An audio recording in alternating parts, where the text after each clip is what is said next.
important question, achieving cross-party agreement and delivery. It's never happened before, but let's see if it'll happen now. I'd like to welcome to the stage two people who should, and in fact do, I hope, know what they're talking about in this regard. Lord Adonis and Nelson Ogunshakin, entitled Achieving Cross-Party Agreement. So Lord Adonis, first of all, please come up. Former Secretary of State for Transport. He's a British Labour politician, academic and journalist who served in the Labour government for 5 years. He began his career as an academic at Oxford before becoming a journalist at the FT and later the Observer. He was appointed to the Blair government in 1998, made a life peer and became Minister of State for Transport in Gordon Brown's government and then Secretary of State for Transport. Please welcome up to Nelson Ogunshakin, Chief Executive for the Association of Consultancy and Engineering. And in 2012, he became the inaugural industry chair of the National Infrastructure Plan Strategic Engagement Forum, co-chaired by Danny Alexander at the Treasury. An engineering by training, before joining ACE, he was managing director of the consultancy AEO Group and remains its chairman. Nelson was awarded the OBE in the Queen's Birthday Honours List in 2010 for services to the UK and international construction and engineering industry. The idea behind this session is that both our guests will give a sort of 5-second presentation. 5 minutes, sorry. Let's see. It's been a long day. 5-minute presentation, and then we'll take questions for 10 or 15 minutes. But first of all, just a quick. I presumably see huge amounts of political pitfalls ahead. Yeah, it's a minefield without end, this. I mean, from now right through. There's no point disguising it. Yes, it's going to be very difficult. And you have such a rosy outlook. It's doable. It's just doable. It is doable. 5 minutes at the lectern, both of you, I think, and then conversation. Yes. Well, let me continue in my other 4 seconds. Let me continue on that line. Creating cross-party consensus is an art, not a science. There is no magic formula for it. I've worked closely with John Armitt over the last year on the proposal for a National Independent Infrastructure Commission, which I think is an excellent idea. It could take on some of the lessons from the Davis Commission about how it works and so on, and it's a missing part of our national political architecture, seeking to do for infrastructure what the Office for Budget Responsibility, the Monetary Policy Committee and so on do in other contexts, which is a seriously independent source of wisdom, advice, guidance, information and so on. But at the end of the day, things which impact on directly on the lives of large numbers of voters are going to be political. There's no way you can get away from that. And the best that you can hope that an independent commission, the best you can hope for it, is that it acts as a means of promoting consensus and acts as a conscience on the political class as a whole, making it more difficult for them to duck decisions. Because the crucial thing about airports, as opposed to other decisions which have to be taken in other parts of government, is it's possible simply to duck. The easiest decisions in government, which are difficult, are those which you simply avoid taking. I was the minister who took the decision about the third runway. How can I put this delicately? A good number of my predecessors have thought that the easiest way of dealing with this decision was not to take it.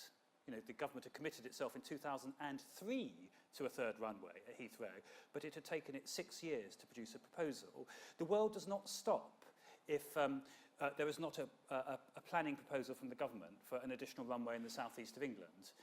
The world does stop if floods come and houses are without electricity and the lights go out. I mean, it's crisis which tends to drive really difficult decisions which politicians would rather duck. And the problem with, and this has been the long-running problem with the aviation issue in the southeast of England, is you do not ever come to a point of complete crisis. It may be, and this then leads on to how you actually do generate the consensus, it may be that you can get to a point where the political class perceives that there is a crisis. That would only happen, though, if the business community and those whose livelihoods, either directly or on behalf of the country as a whole, are able to impress on the politicians that another period of ducking this decision will lead to a crisis, namely the country shutting up for business, there not being an international gateway and port that is adequate to the needs of the British economy, and that there will therefore be huge price to be paid in terms of business opportunities lost, exports, imports, suffering and employment suffering. Now, that could have happened last time, and I think there's a chance it may happen next time. The reason it didn't happen last time, unfortunately, is that the business community split. What happened, unfortunately, is that when last time the decision was taken to politicise the expansion of airport capacity in the southeast of England, I was the minister who took the decision. The then opposition decided to move against it because we were in the run-up to an election and they thought there were some marginal seats and an environmental constituency that could be won by simply taking a line against. What then happened, crucially, is that the business community split. There was a famous letter to the FT signed by a whole string of business leaders saying we didn't need to take this decision on additional capacity at Heathrow. On the contrary, there were big arguments against doing it, and that gave enough cover for those who were opposed to say that we were not. It was quite wrong, as Adonis and others had said, to say that we were at a crisis situation. We weren't. This was a manageable position. We can easily duck for at least another parliament, and then there are other options besides Heathrow. So the first lesson I have for you, if you want to create an environment in which the politicians act rather than don't act, is that there must be a much stronger awareness than there has been in the past of the critical nature of the decision and why it can't be delayed. Because I can absolutely promise you, if whoever is Secretary of State for Transport after the next election and whoever is Prime Minister thinks that they can duck for another 5 years, and there isn't a big price to be paid in terms of national economic well-being, and the business community saying that loud and clear, they will duck. I mean, you know, this is not a decision which, as I say, the country is not going to close for business immediately because a decision is not taken over an additional runway. That's first point. Second point is, of course, it helps if you can create a climate around which options which are being decided upon are being recommended independently rather than politically. And therefore, it was a big step forward setting up the Davis Commission and having an independent commission making recommendations rather than simply the Department for Transport working to a party politician producing the plan. And if we could have rerun the last 10 years, it clearly would have been preferable to have had the recommendations on airport capacity under the last government made by an independent commission rather than made by the department being seen by those who are opposed to it to be acting politically. Now, Howard Davis looks to me to have done a very good job in that respect. Not only is he independent, but he is seen to be independent. He couldn't have been more methodical in the way that he's gone about his job. Huge expertise, very distinguished panel. I mean, it has to be said, never has a commission been given so long to decide such a simple question. But nonetheless, if this is part of the way that you actually do generate a real sense of independence and weight behind its recommendations, then this is the right thing. The next and final key requirement, because I know I'm running up against time, is that it's absolutely vital then that the major political parties don't pre-commit themselves. They need to not only be seen to be keeping an open mind, waiting for Davis, but they must genuinely keep an open mind. I have my own views on what should happen. Indeed, it'd be hard for me not to have my own views since I actually published a plan 5 years ago as to what should happen. And actually, I have to let you into a secret. I think it was a pretty good plan, and it should have happened. So I had views on this, but nonetheless, what I'm saying, and I actually believe now, because it's the only way that we're going to deal with this issue, is that we all need to give Howard Davis the space he needs to make his recommendations and then look at it with a fresh pair of eyes when he does make those recommendations, say that publicly and for that to be the reality privately, so that people don't think that this is being prejudged in any way and that there aren't prior commitments. However, I do need to tell you there is a very real problem, and the biggest problem I see, apart from the issue of creating a real sense of imperative behind it, the crisis I talked about earlier, is we need to be absolutely frank about it, there is a real problem about making recommendations on something as controversial and important as airport capacity after an election, with the voters not having the faintest idea at the election what the options are that the politicians might be deciding upon in only a few months' time. And I need to tell you, I don't have a good answer to that question. If a government does indeed, on the basis of the Howard Davis report, decide in the summer of 2015 to go for either the option which Howard recommends or, for some reason, some other option, they have got a big job of explanation to do, to say to the country why it was that only 6 months previously we weren't prepared to vouchsafe to the voters who had a judgment to make in each individual constituency what they thought about it. And that alone, I think, and I need to be quite open and frank with you, is going to be a very real issue, the legitimacy of a decision taken in 2015 after an election when the voters had no idea before what the options were. And I suspect, therefore, how can I put this delicately, that what happens in 2015 in the most optimistic scenario is going to be the beginning of a process and probably not a single event that leads to a decision that will be acted upon immediately. But that will come as no surprise to all of you. You're all long in the tooth. You've been in aviation for many years, most of you, and you know that almost every significant departure in terms of airport capacity in the southeast of England since Heathrow was opened in 1946 has taken at least a decade, sometimes 2, occasionally 3, and who knows, this one may enter into its 4th. Thank you very much. Nelson.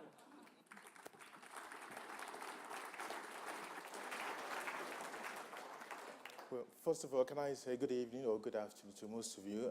I've been here all day and I've actually observed most of the speakers. First of all, before I actually dive into my 5-minute spiel, if you guys give me the extra 30 seconds, can I say a big thank you and congratulations to Runway UK for putting such a good show. Very independent, unbiased, very well structured. The delegates and all the people that spoke today talked about the subject, so congratulations and thank you very much for doing that. My job today is very, very simple. I've always tried to boil it down to very simple thing. I'm not a politician, and there's a couple of slides there, but I was going to use this slide, but I'm not going to use this slide. And I think it's actually quite important to focus on the key subject rather than the slide. What are we trying to do? We've talked about options, we've talked about the viability of it, we've talked about the technicality of it. Can it be done? Cannot it be done? In my job, which is a day job, I represent ACE. I'm not going to plug. And I actually said to Andrew Ellen, this is ACE. It's not to do with ACE. The way the whole process is going is ACE. The point I'm trying to make here is very simple. We are dealing with politicians. I'm not a politician, and politicians have a time lag. Under NIPSEF, which is an organization that we set up, is very much to look at the national planning, national infrastructure plan. It's been initiated by the Labour Party. Conservative Party took it up, or the coalition took it up. But in effect, we have all sorts of challenges, the issue about confidence in the market. How are we going to give confidence in the market to make sure that investors and inward investors can deal with the issue, big issue, should we invest in UK or not invest in UK? We have the issue about confidence with the community. Is that we're going to have an expansion, no expansion? We have issues to do with confidence about is UK PLC is going to be a strategic aviation center for Europe or for the rest of the world. Those confidence issues need to be addressed. And whether we like it or not, politicians or no politicians, those issues, they're not going to go away. On top of that, we have issues to do with the delivery of a major capital investment. Now, this doesn't come easy. It is possible and it's always easy to knock it about. It's very complex, there's tunneling, there's all sorts of issues that's going to happen. Let's wake up. This is UK PLC. We build the Olympic. We build, Hong Kong Airport. We build most complex structure around the world. The key challenge for us is about, is there political will, regardless of who is actually in office, to make real decision, and that decision to transcend from one political party to another political party in such a way that we have consistency of policy, and that policy is pursued through so that industry knows there is an aviation agenda, industry knows there's a need for capacity, the industry knows there's a need for skill base. And to do that is very simple. We now have a roadmap. There is a new National Infrastructure Plan 4, if I can put that one, issued in November 2013. That has an element of aviation in it, but it's not specific, it's not detailed. So the recommendation is to make sure that within the working group of that NIPSEF, which I co-chair with Daniel Alexander, there is an opportunity to have a real debate, to be able to talk to Treasury, because there will come a time where we've talked about the economics is very simple. What is the current capacity? How much is it going to cost? And what's the cost benefit? Can we actually charge? The key issue for the industry, if we can, what sort of government guarantee or incentive or planning right that we need to look at? In the case to do with delivery, we have delivered fantastic structure around the world. What the market needs is very simple. Ability to predict what we need in terms of resources, skill, and what expertise do we need. And if we're able to put that together and put a solution together that the politician back, regardless of who is in office, then we have a solution to move forward. Just to try and close out, I think it can be done, and I do believe that whatever happened after the election, if the National Infrastructure Plan can be enriched in such a way that the aviation outcome decision is actually engrossed, I think the industry can work together with politicians to deliver that. Thank you. Right. Just in terms of the political will, you know, Howard Davis is going to come back with his completed report, and that is going to be before the election. After the election. But after the election, before the election, do you think there's any chance in hell that every party could say, we will sign up? You know, this is an independent commission. You've said yourself, you know, he's done it rigorously, methodically. What chances are there of getting each party to sign up to this prior to the election, whatever the outcome is? There's no chance whatsoever of getting the parties to sign up to Davis before Davis reports, and nor should they. I mean, I wouldn't remotely think that's a sensible thing to do. What you've got to get them to do is not to prejudge the report and to rule things out. But the electorate's going to be asking before the election. It's going to be one of the issues, is it not? Yeah, but of course Davis won't have reported by then because the Prime Minister decided she should report after the election. But then if the electorate asks, then presumably politicians are going to be tempted to rule in and rule out. We are going to study the Davis report with great care when he reports in 2015. It's interesting that that subject was put across. I mean, when John Armitage put his report out, there was an issue about why can that report be adopted by the coalition party. It's very simple. If there's a willingness to do something, it is doable. The Davis report has actually made recommendations, options. Those options are there. I think if there is a willingness within the party to say, regardless of the decision, provided there's an independent recommendation, we've already narrowed it down to 3. Provided it's an independent recommendation, both parties should be able to support that. Hang on, you haven't, it's not narrowed down to 3 because the Isle of Grain is still in the frame. Or more importantly, Boris Johnson is still in the frame. And Boris Johnson could be quite an interesting figure coming up the next election. But there's no way that Parliament is there to represent the people and to take big decisions of this kind. There's no way that Parliament and the political leaders should, in advance of the Davis Commission report, mortgage their judgments to a report that hasn't even appeared. I mean, that would be a totally an unconscionable thing to do, but the issue is that they don't rule it out. This is the key thing between now and the election. My understanding, discussing with the Treasury recently on the subject, because I did raise it, you know, at the Treasury, and the issue was we quite clearly have an independent commission, and they will respect the outcome of that commission, and provided the other parties sign up to that principle, surely it must be doable. I haven't heard the Chancellor or the Prime Minister say in advance that they're going to agree to what Davis recommends. Respect is one thing, agreement is quite another. We will respect Howard Davis to death. But the point is what happens to his recommendation. The answer is there will be, obviously, a process of evaluating that recommendation before a decision is made. But Howard Davis said himself that it's going to be naturally a huge trade-off. You know, noise, air quality, capacity, cost. You know, obviously, nobody's going to be satisfied, but the problem is that a recipe for inaction again? It could well be, yes. I mean, a very likely outcome of this process is that whoever is in government in 2 years' time simply decides to delay decision. They won't, let's be clear, they won't delay it by saying we're not taking a decision. They're a bit cleverer than that. What they will do is ask for further work. So we will say this is an excellent report from Howard Davis. It raises the following 10 really significant issues on which further work is needed, which we will hope be completed around the summer of 2020. If I was Howard Davis, I'd sue. Gentleman at the back. I'm David Cornby. I'm an independent transport person, not a politician, but I'd like to say I totally recognise, accept and understand where Andrew is coming from on this.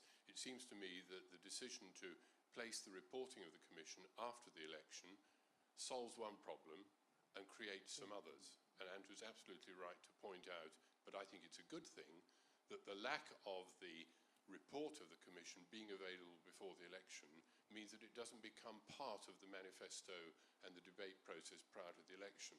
But I believe Andrew is absolutely right. The most you can expect any of the major parties to do is to say, we will wait until after the election before we say anything. We will also be prepared to read, respect and look very hard at what the Davis Commission has to say. I don't think beforehand you can go beyond that. I think Andrew's right to say that after the election, whoever's in power, when the report is published, that is then the start of a process. Because whatever the the Commission report says, anybody who is Secretary of State for this or that has to feel that they can generate an understanding and a consensus and a process that will lead to support for the decision they want to make. So I think we've just all got to be very realistic about this, and I think Andrew's absolutely right in the diagnosis he's given us. But what makes it so different from the in-principle support for HS2? The parties started off agreeing on HS2. I mean, they've done their best to start falling apart on it since, but they started off agreeing on HS2. And the issue then was preserving an agreement that was there at the outset. The issue on aviation, unfortunately, is that there was never that agreement on the outset. At the point at which the last government published its plan on Heathrow, on that very day, the opposition declared itself against, so you're in a very different situation. And of course, we've heard successively through the day that we cannot actually afford to wait that much longer. Well, the question of how long you can afford to wait is itself hotly debated and contested. My view on this, because this is a subjective, it's not an objective test, how long you can afford to wait. I mean, it depends on a whole lot of factors which you've been discussing today.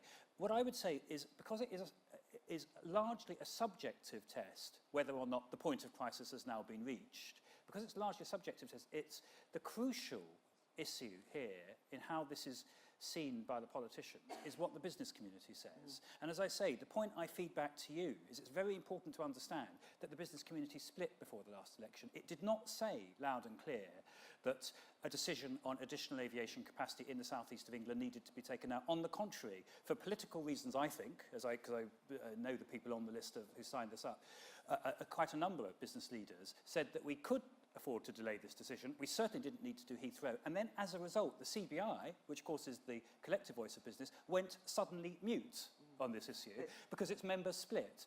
Now, if you, those of you who are from the business community, don't want a repeat of that, it is going to be very important that the business community speaks with a clear voice after the next election and doesn't do what it did last time. But if you just look through the categories, strategic fit, economy, surface access, environment, people, cost, operational viability and delivery, you put a big circle around environment, the question of noise is going to be perhaps the deciding factor of all this. Well, actually, last time, curiously, noise wasn't what the politicians who were opposed to it said was the deciding factor. What they said was the deciding factor was emissions, carbon emissions.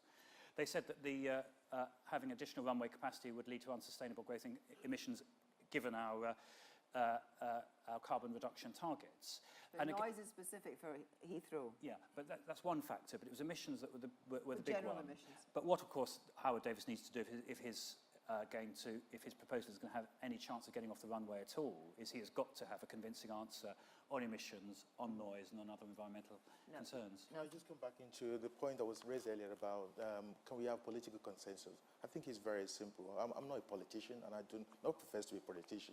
If we have a national infrastructure plan which clearly defines what the strategic infrastructure requires, such as nuclear power, whatever it is, and both parties buys into that and contain in that clearly specify the interim report of Sir Howard Davis. Surely it's not that rocket science to say beyond the election, this become a transferable document that whoever comes into party will take it up. And that, in a sense, not necessarily define a decision, but we respect it. And that is good enough. We will give it huge amounts of respect. Absolutely. That doesn't necessarily mean we'll agree with it. Are you talking about future Labour government? I mean, you can't say in advance what you'll... That's a fair point.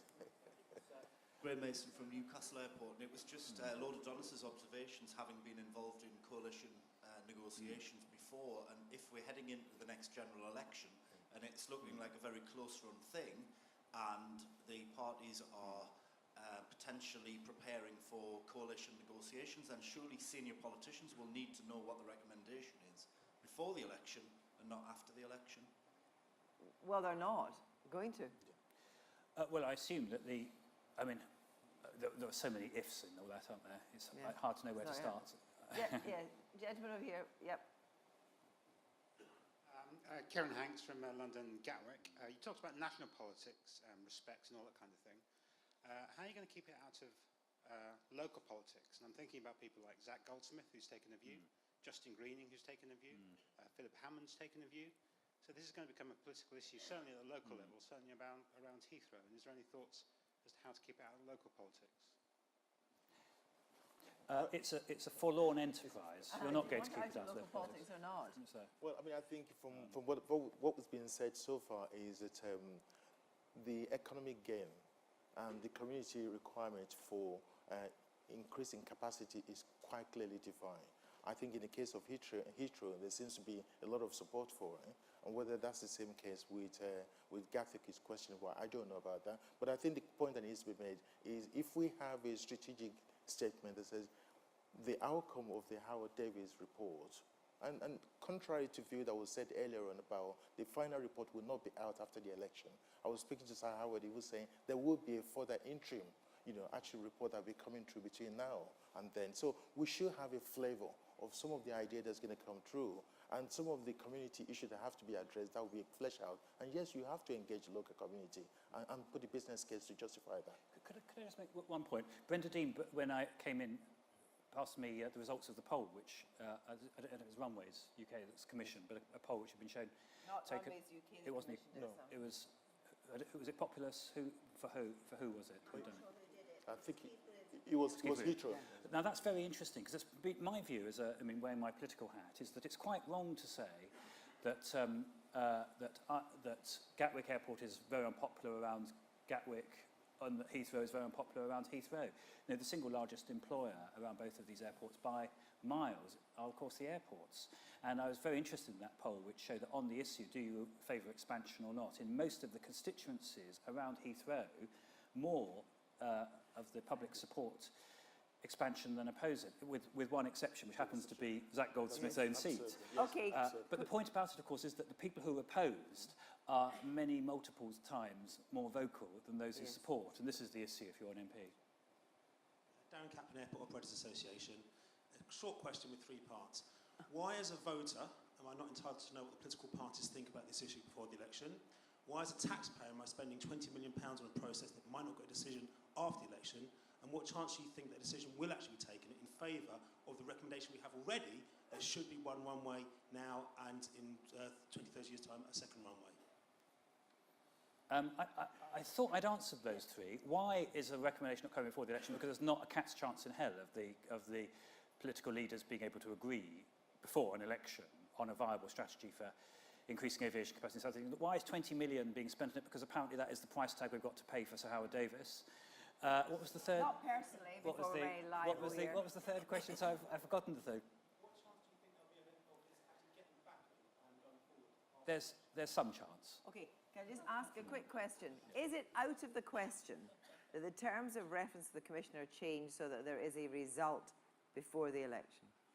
Well, my own personal view is that they should be changed and that there should be a recommendation before the election, but it's not going to happen because that's not where the Prime Minister is and he's the person who decides this.